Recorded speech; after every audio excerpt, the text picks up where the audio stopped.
Basic अपना यहीं से बनता है। नर्वस सिस्टम के दो पार्ट, पहला कौन सा? Central nervous system. Central nervous system में तीन चीजें, पहली ब्रेन, ब्रेन के बाद ब्रेन स्टेम के बाद स्पाइनल कॉर्ड। फिर दूसरा सिस्टम कौन सा है? पेरिफेरल। पेरिफेरल में दो चीजें कौन सी हैं? Autonomic nervous system. Autonomic system के दो पार्ट, सिम्पैथेटिक और पैरासिम्पैथेटिक। और फिर सोमैटिक के दो part, sensory motor. Sensory information लेके जाएंगे ब्रेन तक और फिर उसको प्रोसेस करेंगे, फिर उसके हिसाब से मैसेज देंगे कि आप क्या करना है। तो फिर जो मैसेज आएगा वो मोटर सिस्टम के थ्रू जाएगा। क्लियर है सबको यहाँ तक?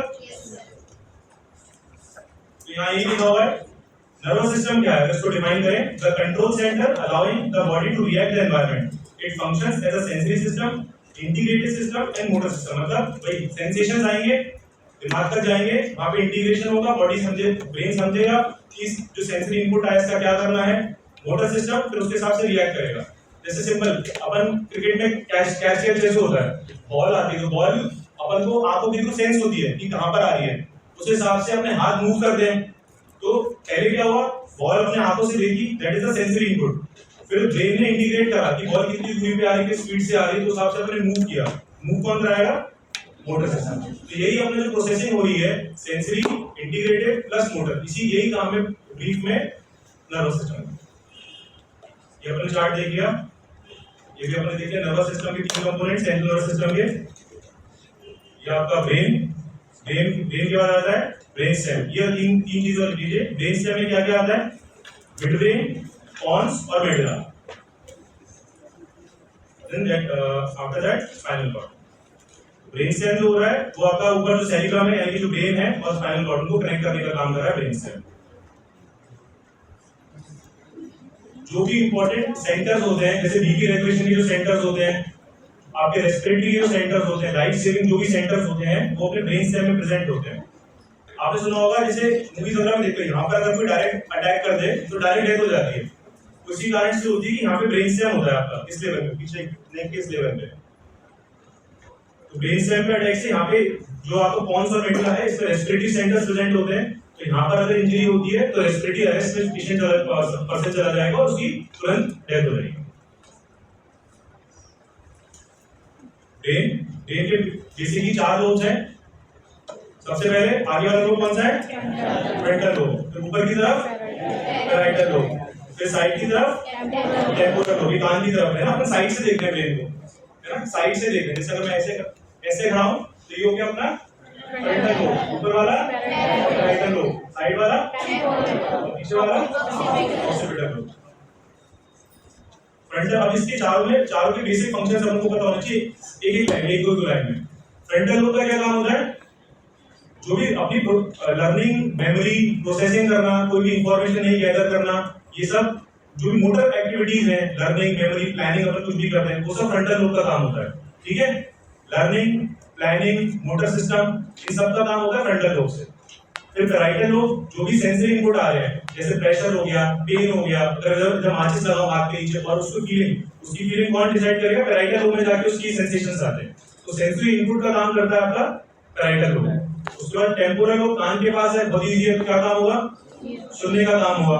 ऑक्सीपिटल लोब आंखों का काम करता है। ये जरूर अपोजिट है, आंखें आगे की तरफ है, बट उसका प्रोसेसिंग पार्ट है ब्रेन में वो पीछे की तरफ है। ठीक है, इसको शॉर्ट में लिख लीजिए, ये डायग्राम बना लीजिए बेसिक सा। Frontal lobe, parietal lobe, occipital lobe and temporal lobe. अपने जो नर्वस सिस्टम देखो उसका मैं पहला पार्ट समझ रहे हैं अभी। ब्रेन में चार lobe, frontal, parietal, temporal and occipital.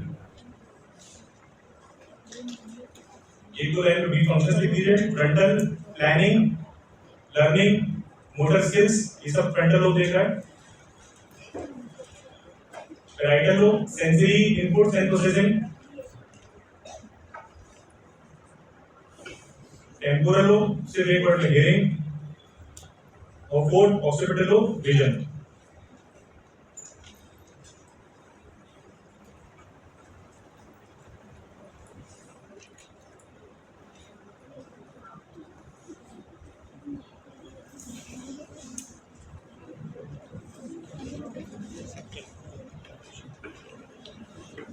इसमें ये नीचे की तरफ आप ये देख पा रहे हैं, बाहर एक बॉडी, छोटी सी बॉडी लिखी हुई है। इसको अगर आपको मार्क करना तो सेरिबेलम होता है। सेरिबेलम, इसका काम है कोऑर्डिनेशन लाना बॉडी में। जैसे फ्रंटल लोब बोलेगा चलो तो फ्रंटल लोब तो चला देगा, बट एक सीधी लाइन में चलाना है तो उसका वो काम कौन करता है? सेरिबेलम। तो किसी का सेरिबेलम इंजर्ड हुआ तो पर्सन चलेगा बट आड़ा टेढ़ा चलेगा, तो बॉडी में कोऑर्डिनेशन लाने का काम करता है सेरिबेलम। ठीक है, और आगे की तरफ जो अपन देख पा रहे हैं दैट इज द, कोई बताएगा क्या है? अपने भी डिस्कस किया brain stem medulla and pons and midbrain. Brain stem में क्या डाला है मेनली कि जो इंपॉर्टेंट अपने बीपी कंट्रोल के सेंटर्स, रेस्पिरेटरी सेंटर्स, ये सारे सेंटर्स कहां प्रेजेंट होते हैं? ब्रेन स्टेम में। ठीक है, मेन फंक्शन इतना ही याद रखना है ब्रेन स्टेम। और दूसरा फंक्शन कि मिडब्रेन ब्रेन स्टेम क्या कर रहा है? ब्रेन को और स्पाइनल कॉर्ड को कनेक्ट कर रहा है। आपने देख लिया, brain is the central information processing organ of our body. It acts as a command and control system. एक ह्यूमन ब्रेन जो होता है लगभग 1.5 किलो का होता है, एंड कहां पर होता है? अपने देखा क्रेनियल कैविटी, यानी जो क्रेनियम है अपना बोन स्कल जो है उसको क्रेनियल कैविटी भी बोलते हैं, वहां पे प्रेजेंट होता है। पार्ट्स की जगह अपन इसको लोब्स को याद करेंगे। देखिए पहले functions of the cerebral cortex, जो इसकी ब्रेन है उसको सेरिब्रम भी बोलते हैं, इसलिए उसका दूसरा नाम सेरिब्रल कॉर्टेक्स भी आता है।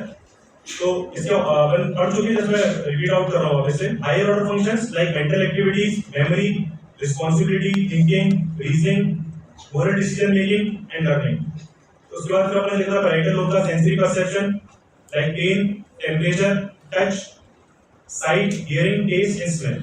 एक बार ये लिख लीजिए कि इस कौन कौन से टाइप के सेंसेशंस अपनी बॉडी में आते हैं।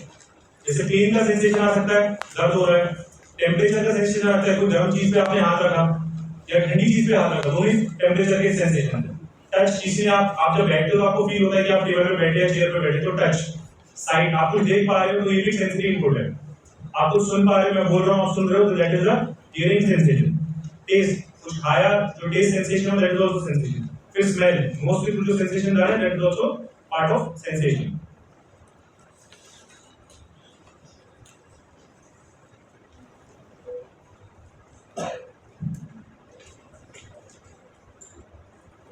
Next, initiation and control of skeletal muscle contraction and therefore the voluntary. अपन देखा जो मोटर पार्ट था वो स्केलेटल मसल को कॉन्ट्रैक्शन कराएगा और फिर वॉलंटरी मूवमेंट को।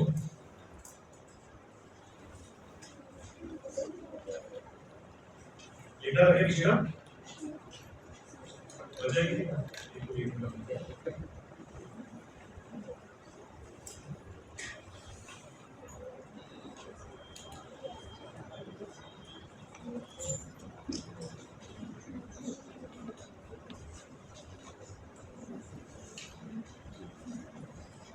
जो ब्रेन है आपको पता है बहुत ही सेंसिटिव ऑर्गन है बॉडी का, इसको कुछ भी हुआ तो तुरंत डेथ होती है पर्सन की, या तो कोमा में चला जाता है पेशेंट।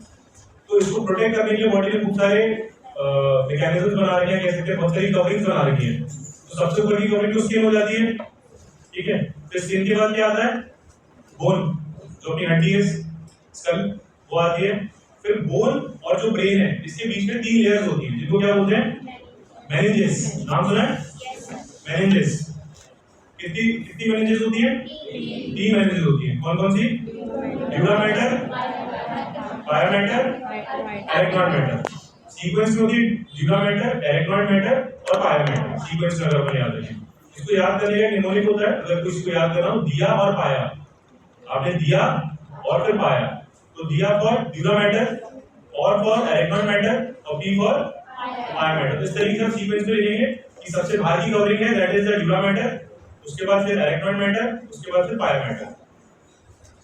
इन लेयर्स के बीच में अब फ्रिक्शन होगा, अगर इसके बीच में कोई लुब्रिकेंट नहीं होगा तो इसके बीच में बॉडी ने क्या बना रखा है? CSF, cerebrospinal fluid. तो वो क्या करता है? एक लुब्रिकेंट का काम करता है। और मेनिंजेस क्या काम कर रही है? शॉक एब्जॉर्बर का।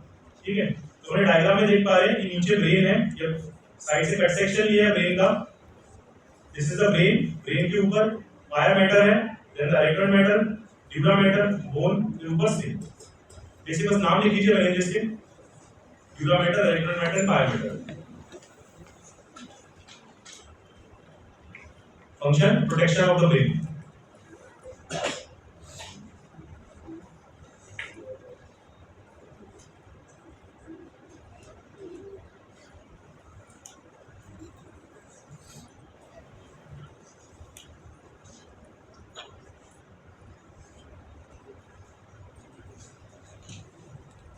थोड़ा सा ब्रीफ में देखेंगे।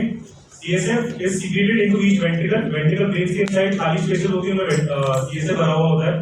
CSF is secreted continuously at a rate of 0.5 ml per minute।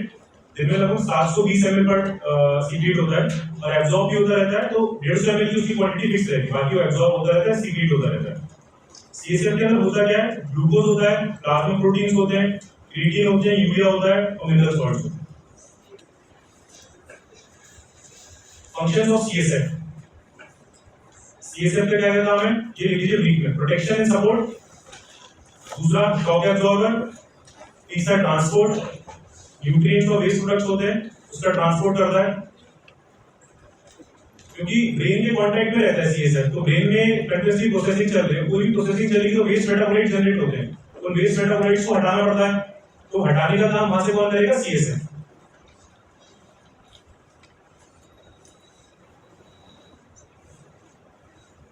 In regulation of breathing चार चीजें इंपॉर्टेंट है: protection and support, shock absorber, transportation and regulation of breathing.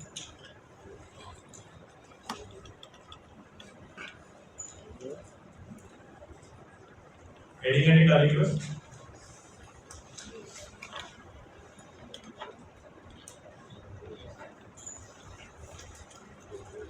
Brain हो गया, अपने ब्रेन देख लिया क्या फंक्शन है उसके, उसके पार्ट देखिए, फ्रंटल, पैराइटल, टेम्पोरल, ऑक्सीपिटल, उसके अपने कवर, उनकी चारों के अपने फंक्शंस देखिए।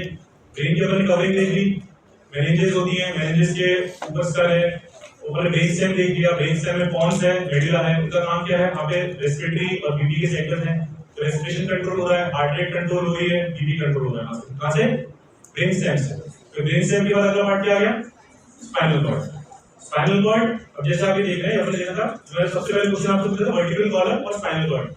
जो व्हाइट कलर की है वो क्या है? स्पाइनल कॉर्ड नहीं, वर्टिकल कॉलम है। रीढ़ की हड्डी होती है ना, ये जो हड्डी है ये वो है। अब अंदर से खोखली होती है, ये रीढ़ की जो हड्डी होती है अंदर से खोखली होती है। तो जो ब्रेन आया, ब्रेन के जैसे ब्रेन एक बड़ा तारों का गुच्छा है, तो वहां से एक तारों का गुच्छा जो निकल कर आया उसको भी तो प्रोटेक्शन चाहिए। वो अगर कहीं से भी कटेगी, आप गिर पड़े और वो कट गई तो अब तुरंत आपकी डेथ हो सकती है, या फिर पैरालिसिस हो सकता है। तो उसको प्रोटेक्ट करने के लिए बॉडी ने हड्डी की कवरिंग बना रखी है, जो हमको पीछे की तरफ हार्ड हार्ड फील होता है, that is the vertical column. Vertical column के अंदर से देखिए छोटे छोटे छेद होते हैं, तो वहां से फिर क्या बाहर आ रही है? नर्व्स बाहर आ रही है, समझ में आ रहा है? ऊपर ब्रेन हो गया, फिर यहाँ पे ब्रेन स्टेम आ गया, तो ब्रेन स्टेम के बाद क्या स्टार्ट हो गई आपकी? वर्टिकल कॉलम के अंदर, इसमें दिख नहीं रहा बट ऐसे मान लीजिए येलो कलर का मोटा सा तार है जो इसके अंदर है, और उस मोटे तार से छोटे छोटे तार ये बाहर आ रहे हैं, येलो कलर के जो है ये बाहर आ रहे हैं। तो जो स्पाइनल कॉर्ड है 3 पार्ट्स में डिवाइड की गई है। ऊपर के नेक के लेवल पे उसको बोला गया सर्वाइकल, फिर जो थोरैक्स के लेवल पर है दैट इज द थोरैसिक, और नीचे जो एब्डोमेन के लेवल पे दैट इज द लंबर। ठीक है, इसके हाँ ये देखिए ये डायग्राम क्लियर हो रहा है आपको?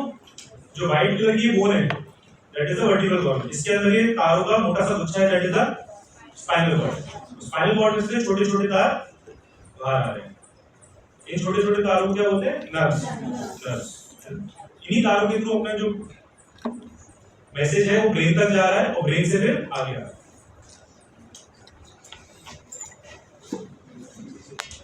और नीचे की तरफ क्या है?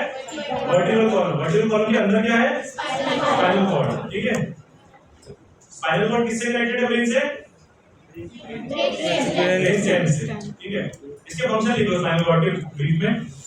To relay the message from brain to different parts of the body.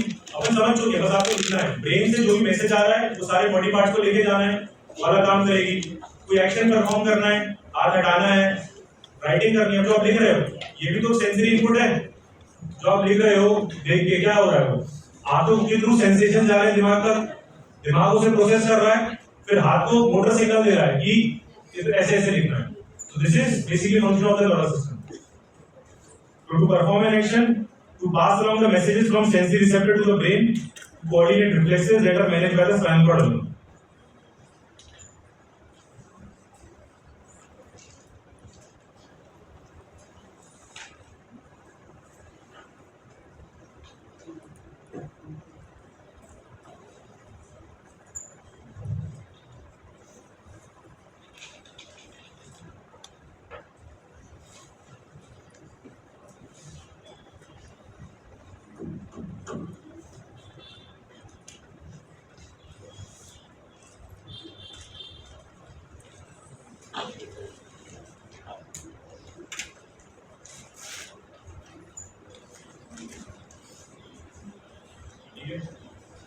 ठीक है सबने?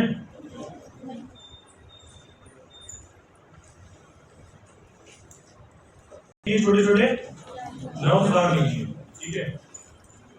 ये नर्व्स आप ऐसे मान के चलिए, सबने बिजली का तार देखा है घर में? उस मोटे तार के अंदर भी छोटे छोटे तार होते हैं। अगर आप उसे काटेंगे तो उसमें कॉपर का वायर दिखेगा आपको, उसमें एक तार, एक कोई तार उसको काटोगे तो उसके अंदर छोटे छोटे छोटे छोटे काफी सारे तार दिखेंगे। तो आप ऐसा समझिए, जो एक तार है जो अपने हाथ में है उसको क्या बोलते हैं? नर्व। और उसके अंदर जो छोटी छोटी तार है उसको बोलते हैं न्यूरॉन। तो न्यूरॉन बेसिकली अपने नर्वस सिस्टम की सबसे छोटी इकाई है, समझ रहे हैं बात?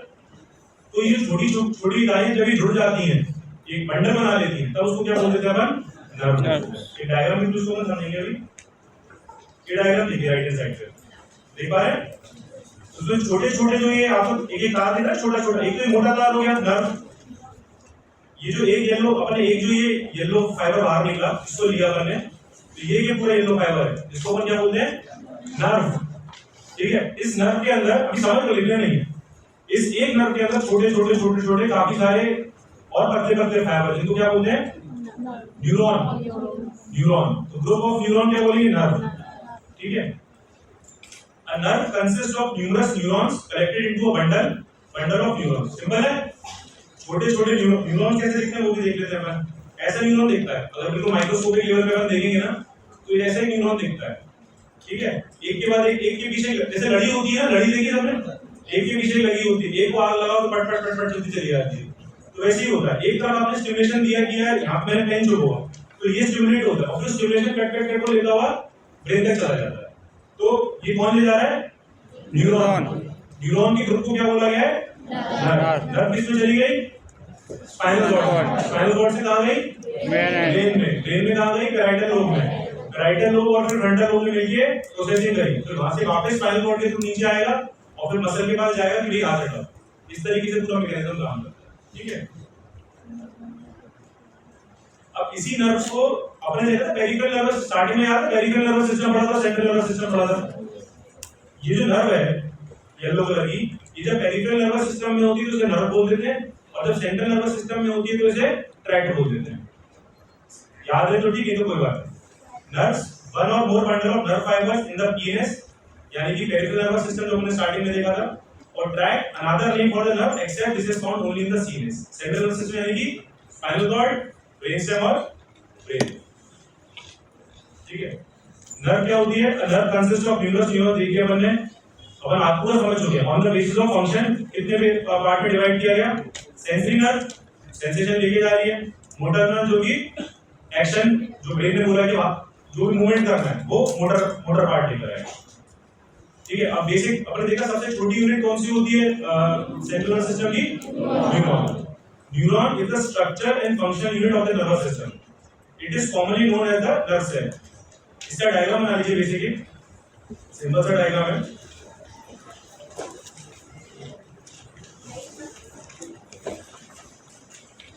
डायग्राम अकेला बना लेना, उसको उसमें मार्किंग कर देना।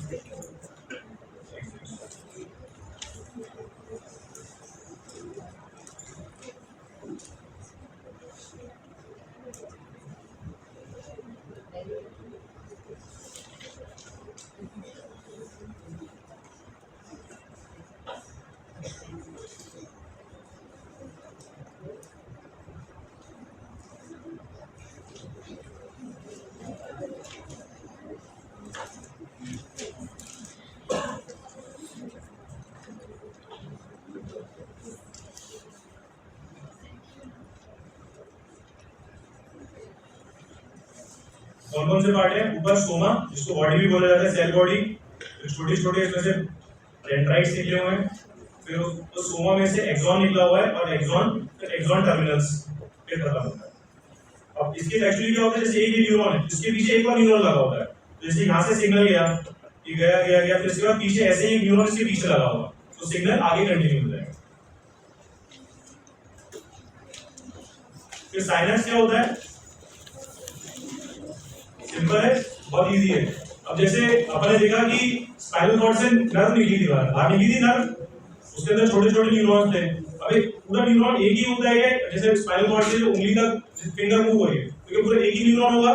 नहीं होगा, बीच में छोटे छोटे न्यूरॉन्स में जंक्शंस होंगे। एक नर्व होगी, उसके बाद बीच में सॉरी एक नर्व फाइबर होगा, फिर एक नर्व फाइबर होगा, उन दोनों के जो दो नर्व फाइबर को कनेक्ट करता है बीच में, उसको क्या बोलते हैं? साइनैप्स। जैसे एक नर्व आ रही है, ये आई नर्व यहाँ पे खत्म हो गई, तो ये ऐसे इस तरीके से जुड़ी हुई नहीं होती, मैकेनिकली कांटेक्ट में नहीं होती, थोड़ा सा इनमें गैप होता है। तो जो जंक्शन है दोनों के बीच में जो गैप है, इसको क्या बोलते हैं? साइनैप्स। बहुत सिंपल है, it is a junction where a nerve impulse is transmitted from one neuron to another. एक नर्व से दूसरी नर्व पे जहाँ पे सिग्नल आगे बढ़ रहा है, उसको क्या बोलते हैं? साइनैप्स। क्योंकि फिजिकली कांटेक्ट में नहीं, ऐसे दूर है, तो क्या होता है? जैसे एक तरफ स्टिमुलस आता है, स्टिमुलस आने पे यहाँ पे तो न्यूरोट्रांसमीटर रिलीज होंगे। डायग्राम पे फोकस रखिए सब लोग। जैसे यहाँ से मान कर्सर को फॉलो कीजिएगा, जैसे यहाँ से नर्व इंपल्स आया, तो ये इसके अंदर न्यूरोट्रांसमीटर भरे हुए हैं, न्यूरोट्रांसमीटर रिलीज होंगे, न्यूरोट्रांसमीटर रिलीज होंगे, तो जो दूसरी वाली नर्व है उस पे जाके न्यूरोट्रांसमीटर चिपक जाएंगे, न्यूरोट्रांसमीटर जाके चिपक जाएंगे, तो उसके बाद जो सिग्नल होगा यहाँ से फिर वापस से करंट आगे की तरफ प्रोपोगेट हो जाएगा। इसी तरीके से जो इंपल्स होता है वो आगे ट्रैवल करता है। इंपल्स क्लासिफिकेशन हम देख चुके हैं, सेंसरी सिस्टम और मोटर सिस्टम। ये डायग्राम बना लीजिए ब्रीफ में। सिर्फ ब्रेन है, बीच में सेंट्रल नर्वस सिस्टम हो गया, बीच में तो लेफ्ट में पेरिफेरल नर्वस सिस्टम, ये भी peripheral nervous system. Peripheral nervous system का एक आर्म क्या बोलते हैं? Sensory input. अपन लिख चुके हैं, साइट, हियरिंग, रिपीट मत लिखना वापस से। Sight, hearing, smell, taste, touch, ये सब सिग्नल्स लेकर आएगा, ब्रेन प्रोसेस करेगा और फिर मोटर उसे एक्ट करेगा। ये मसल बनी हुई है, मसल का डायग्राम बना है।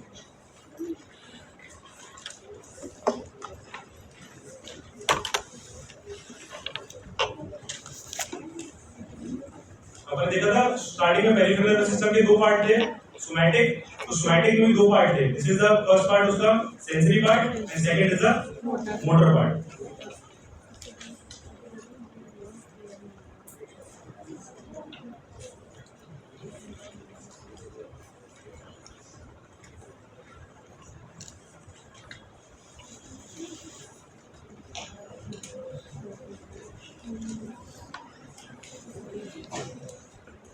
समझिए, ब्रेन स्टेम हो गया, स्पाइनल कॉर्ड हो गई, उसके बाद पेरिफेरल नर्वस सिस्टम में एक था ऑटोनोमिक नर्वस सिस्टम और दूसरा था somatic nervous system. Somatic nervous system में अपन देखिए उसके दो पार्ट थे, सेंसरी और मोटर। अपन ये भी देखिए। अब लास्ट बचा है autonomic nervous system. Autonomic system में दो पार्ट थे, सिंपैथेटिक और पैरासिम्पैथेटिक। इनको ब्रीफ में समझें तो ऐसा होता है, सिंपैथेटिक नर्वस सिस्टम का दूसरा नाम क्या है? लिखा हुआ है, फाइट और फ्लाइट रिस्पॉन्स। क्या समझते हैं फाइट और फ्लाइट रिस्पॉन्स से? दौड़ेगा या लड़ेगा? कभी भी ऐसी सिचुएशन आ जाती है जहां तो लड़ना पड़े किसी से, या फिर कुत्ता पीछे पड़ जाए तो भागना पड़े, ठीक है? इस ऐसे टाइम पे बॉडी को प्रिपेयर करती है, क्योंकि नॉर्मली ये नॉर्मल सिचुएशन है क्या? नॉर्मल सिचुएशन है ये नहीं, ठीक है? तो बॉडी ने इसको इस चीज से फाइट करने की या फिर फ्लाइट करने की ऐसी सिचुएशन से एक अलग से सिस्टम बना रखा है। इसको क्या बोलते हैं? Sympathetic nervous system. सिंपल सी सिचुएशन इसमें याद रखना, कभी भी अगर कुत्ता पीछे पड़ जाए तो क्या होगा, ठीक है? अपन डिटेल में भी थोड़ा सा देखेंगे। एक एग्जांपल क्या याद रखना है, कुत्ता पीछे पड़ जाए तो बॉडी किस तरीके से रिएक्ट करती है? भागोगे? जर्मन शेफर्ड पीछे पड़ जाए तो भागोगे ना, ठीक है? और पैरासिम्पैथेटिक का काम क्या होता है? रेस्ट एंड डाइजेस्ट, आराम करो, खाओ पियो, खाना बचाओ, ठीक है? ये किसका काम है? ये पैरासिम्पैथेटिक का काम है। तो एक शब्द में सिंपैथेटिक एक्सप्लेन कर रहा हूं, तो बॉडी का फ्लाइट और फाइट रिस्पांस कौन कंट्रोल कर रहा है? सिंपैथेटिक। और बॉडी का रेस्ट एंड डाइजेस्ट, जो अपन 80% 90% टाइम यही कर रहे होते हैं, रेस्ट करते हैं, डाइजेस्ट करते हैं, ठीक है? तो पैरासिम्पैथेटिक करता है।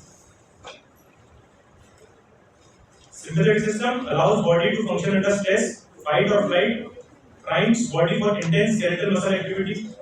Parasympathetic nervous system क्या करेगा? Maintains the functions, rest and digest, counterbalance sympathetic functions. Short में डायग्राम में समझाइए, जैसे फाइट और फ्लाइट रिस्पॉन्स है सिंपैथेटिक, स्ट्रेस में काम कर रहा है, S for sympathetic, S for stress, और P for parasympathetic, P for peace. ऐसे याद रख सकते हैं आप लोग।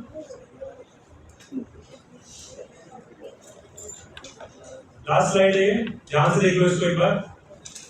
इसको इस स्लाइड को समझ लिया तो पूरा पैरासिम्पैथेटिक और सिंपैथेटिक समझ में आ जाएगा। बहुत इजी है, बहुत ज्यादा इजी है। फोटो बाद में खींचना, पहले देख लो, छोड़ दूंगा स्लाइड लगेगी, आराम से फोटो। लास्ट स्लाइड है, लगे रहूंगा, देखते रहना आराम से। सब लोग ध्यान से सुन लो। अभी हम पहले सिंपैथेटिक सिस्टम वर्ड समझेंगे, ठीक है।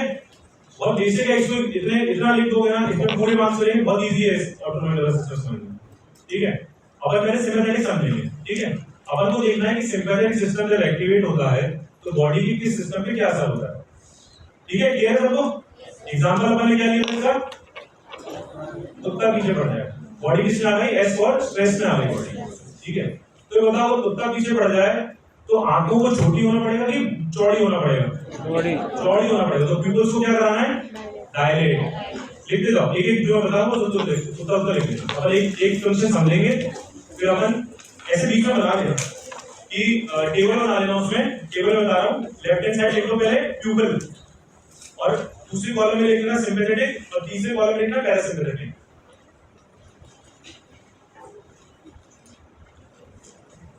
तो पहला फंक्शन अपन देखा प्यूपल।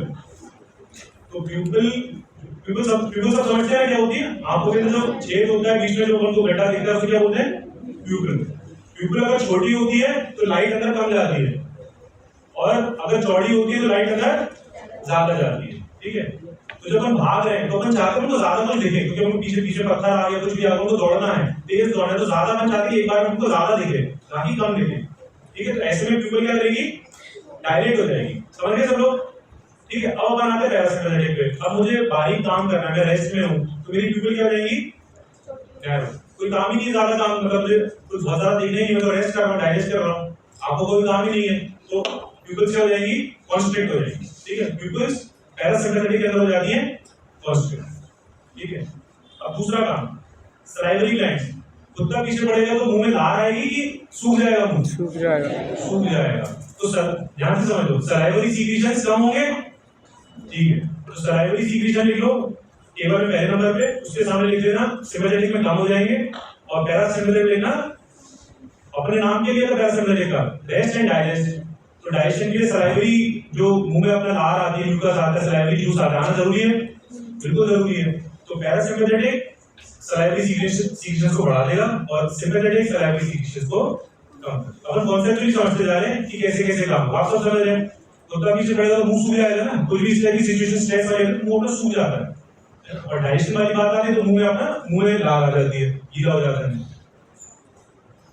समझ रहे हैं। तब अपन टॉप ऊपर से नीचे चल रहे हैं बॉडी में। अपन ने सबसे पहले हाथ देखी, आंखों के बाद अपन ने मुंह देखा, और अपन देखेंगे ब्रोंकस। ब्रोंकस क्या होता है, एयरवे, बेसिकली अपना विंड पाइप समझ लीजिए। बेसिक में विंड पाइप जो होता है अपना, जो कि नाक से अपन हवा लेते हैं, फेफड़ों में हवा जाती है, किसके थ्रू जाती है, ब्रोंकस से। अब इमेजिन करो कुत्ता पीछे पड़ा है, तो ब्रोंकस आप चौड़ा होना चाहोगे, हवा ज्यादा जाना चाहिए कम, ज्यादा, सिंपल, ब्रोंकस डायलेट करेगा, देखो पता तो है। तो बात कॉन्सेप्चुअल इसमें रटने का कुछ है नहीं, आप समझ लोगे, अपने आप लिख लोगे एग्जाम। और याद करने में बता रहा हूँ, टॉप डाउन अप्रोच चल रहा है बॉडी में। अपने पहले आंख देखी, आंख के बाद अपने मुंह देखा, उसके बाद अपने ब्रोंकस देखा, ठीक है। सिम्पैथेटिक में प्यूपल्स डायलेट कर गए, सलाइवा सीक्रेशन कम हो गया, और ब्रोंकस डायलेट हो गया। क्लियर सबको यहां तक? फिर अपनी लंग्स की बात हो गई, लंग्स में हवा ज्यादा जाएगी, ठीक है। ब्रोंकस डायलेट हो गए तो हवा ज्यादा चलेगी। उसके बाद हार्ट पे आते हैं, ठीक है। इसके बाद आता है हार्ट बगल में, हार्ट रेट बढ़ेगी कि कम होगी, कुत्ता पीछे बढ़ेगा तो बढ़ेगी, बड़ी बात है। फाइट और फ्लाइट में हमेशा अपनी आंखों को खुद की फील होने लगती है, धड़की धड़कन, हार्ट रेट सिम्पैथेटिक में बढ़ेगी, पैरासिम्पैथेटिक कम होगी, बहुत सिंपल है।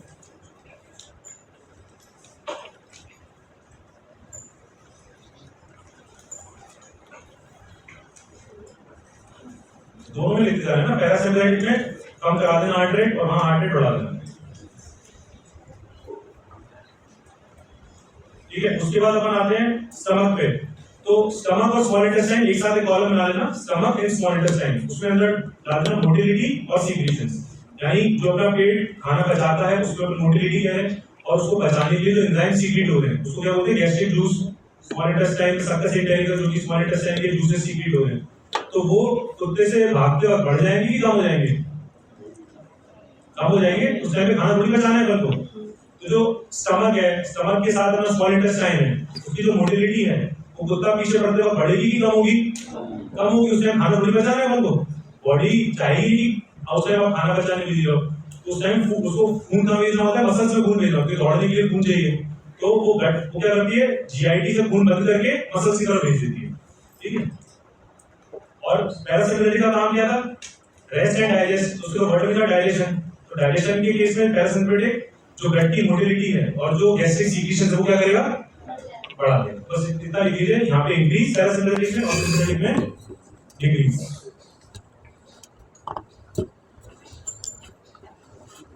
उसके बाद आता है यूरिनेशन।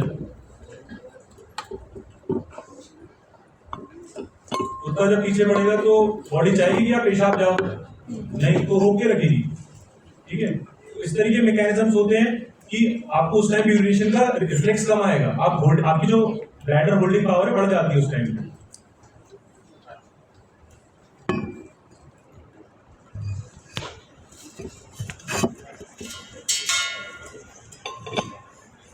और पैरासिम्पैथेटिक क्या करेगा, इट प्रमोट्स यूरिनेशन। ये सब पड़ेगा।